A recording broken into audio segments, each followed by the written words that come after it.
সে অনেক দিন আগের কথা। এক বনের মধ্যে একটি ডোবার পাশে বাস করত এক হাঁস দম্পতি।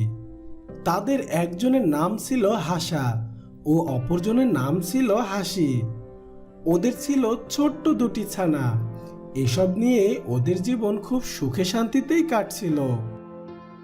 একদিন সকালে হাসা তার বউ হাসিকে বলে, বউ, আমি খাবার আনতে গেলাম, তুমি আমাদের ছানাদের দিকে খেয়াল রেখো, আমি দ্রুত খাবার নিয়েই চলে আসব।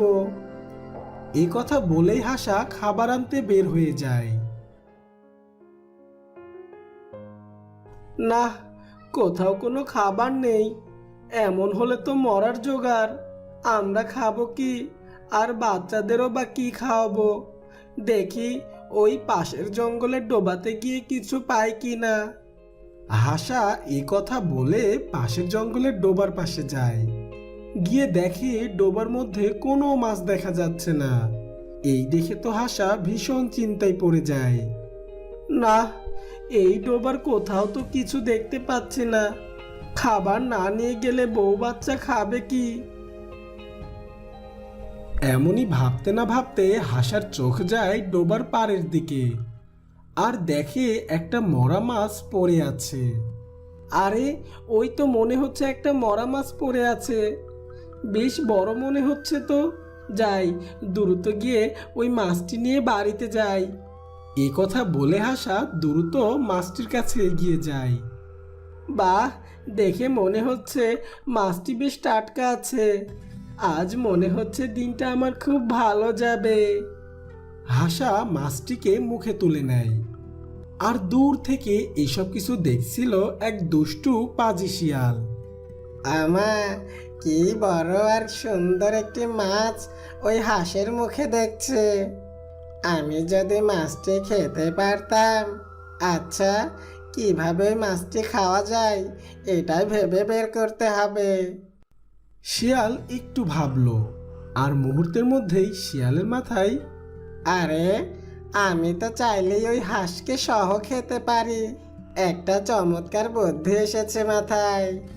যাই, গিয়ে বুদ্ধিটা কাজে লাগাই। ওদিকে ততক্ষণে হাঁসটি বাড়ির উদ্দেশ্যে রওনা দিয়েছে।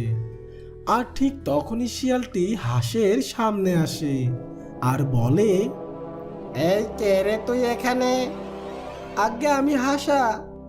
তাই এখানে কে? একে, তুই আমার রেখে দেওয়া মাছ নিয়ে কোথায় যাচ্ছিস? ওরে চোর হাসা! কই, এই মাছটা তো আমি ওই ডোবার পাড়ে কুড়িয়ে পেলাম। কে? আমার মুখে মুখে কথা? মাছ কি কোনোদিন কুড়িয়ে পাওয়া যায়? আমাকে ক্ষমা করে দিন, আমি বুঝতে পারিনি। এই নিন আপনার মাছ। আমি কি তোর মুখে নেওয়া এই মাছ খাবো?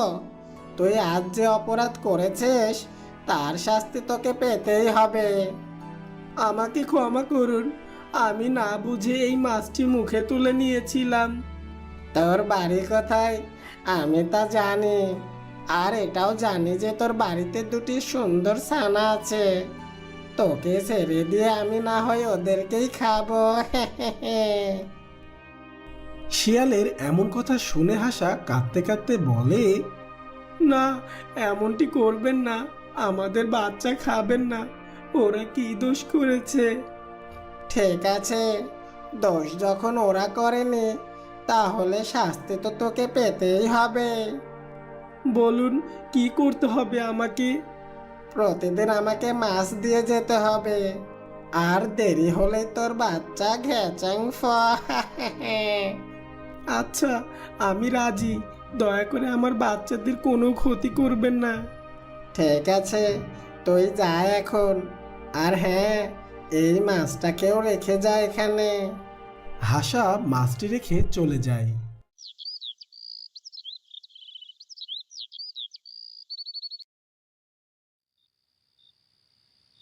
সেদিন রাতে হাসা হাসিকে বলছিল, জানো, আজ না অনেক বড় বিপদ হয়ে গেছে একটা। কি হয়েছে? তোমার কিছু হয়নি তো? না না, আমার বিপদ হয়নি। আমি ভুল করে একটা শিয়ালে রেখে দেওয়া মাছ নিয়ে আসতে গিয়ে ধরা পড়ি। শিয়াল তো রেগে আগুন, বলে ও নাকি আমাদের বাচ্চাদের খেয়ে ফেলবে। না না, এ হতে পারে না, আমি আমার ছানাদের খেতে দেব না। আরে কেঁদো না তো, চুপ করো। একটা শর্তের কারণে শিয়াল আমাদের ছানাদের খাবে না। কী শর্ত? প্রতিদিন শিয়ালকে সময় মতো মাছ দিয়ে আসতে হবে, না হলে। এ কিভাবে সম্ভব? আমাদের জোগাড় দিয়ে নিজেদেরই পেট চলে না, শিয়ালকে কি দেব? তা বললে তো হবে না এখন আর। বাচ্চাদের বাঁচাতে হলে আমাদের এ কাজ করতেই